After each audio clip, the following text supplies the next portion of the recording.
Good Morning Business. Le débat.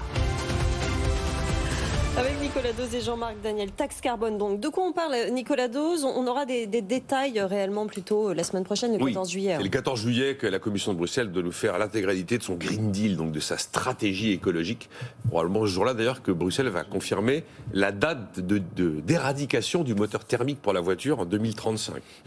Quand même vraiment très très tôt. Et donc là, on commence à avoir une esquisse de ce qui serait la taxe carbone aux frontières de l'Union européenne.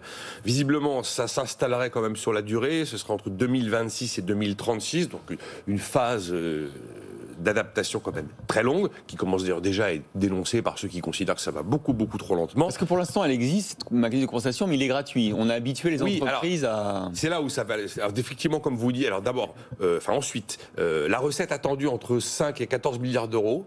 J'ai été frappé, je trouve que c'est peu. C'est peu. C'est au niveau de l'Union européenne, c'est la moitié de ce qui est chez nous, la TICPE, la taxe intérieure sur les produits énergétiques, notamment sur l'essence. Elle rapporte 32 milliards quand même tous les ans.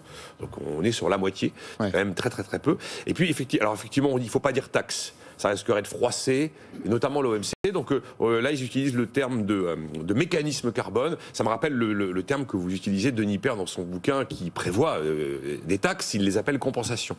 Mais souvent, quelquefois, quand vous changez les mots, vous permettez d'installer sereinement un débat qui ne peut pas exister si vous utilisez le mot habituel pour en parler.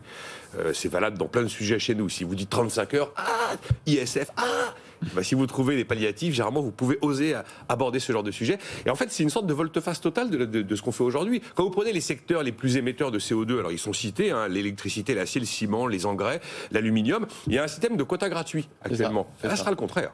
Alors là, les quotas gratuits avaient été mis en place en se disant, si on surtaxe ces secteurs-là, qu'est-ce qu'ils vont faire? Ils vont prendre leurs usines et ils vont les délocaliser dans des pays qui ne surtaxent pas le carbone. Et il y aura une forme de fuite écologique de pas mal de secteurs d'activité. Là, ce sera le contraire. Il faudra cette fois-ci payer des quotas de CO2. Les quotas gratuits vont s'effacer progressivement. S'effacer progressivement pour devenir payants. Mais après, moi, ça soulève plein de questions, cette histoire de taxe carbone, parce qu'elle est quand même censée répondre à tous ceux, et ils sont nombreux, et c'est d'ailleurs l'objet du bouquin de Denis Père, le fondateur de Business Object. Comment répondre à ceux qui dénoncent le dumping écologique pratiqué par certains pays, avec en tête la Chine? Et puis, qui dit taxe, compensation, mécanisme, vous l'appelez comme vous voulez, il y a à la fin quelqu'un qui paye. Et qui va payer à la fin la facture carbone? Sont quand même des vraies questions qui sont posées. Tout ça est encore un peu flou, mais en tout cas, on y va, et la volonté politique, visiblement, est bel et bien là, pour inscrire green à peu près partout dans tout ce que fait l'Europe, y compris Madame Lagarde veut inscrire green sur les obligations émises, les obligations BCE, et puis dans l'ensemble de sa politique monétaire. C'est le seul impôt ou la seule taxe qui fait plaisir à Jean-Marc Daniel? Oui, absolument, oui. Je pense que là, on va plutôt dans le bon sens.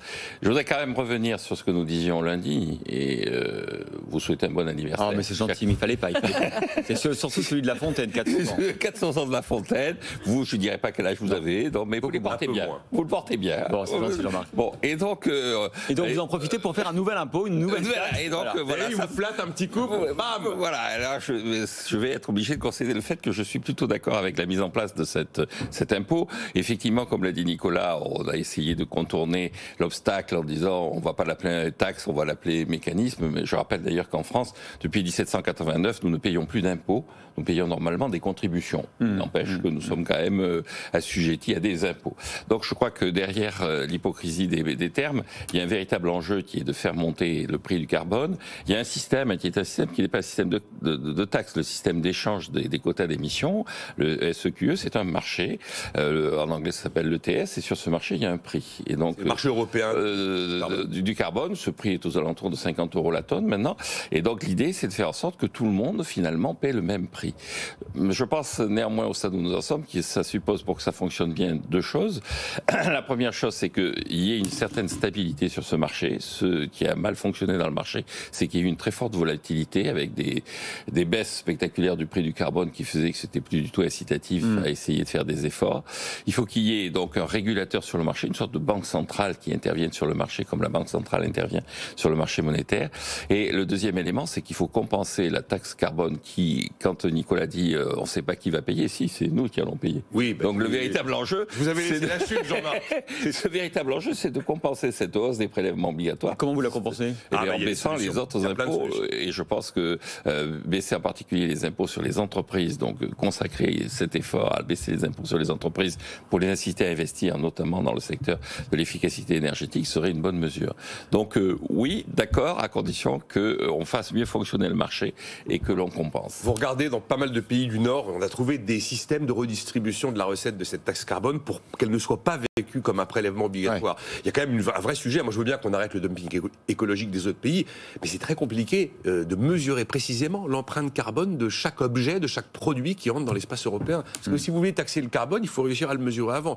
Et ben, aller mesurer l'empreinte carbone de tout ce qui rentre, c'est pas simple. Merci messieurs.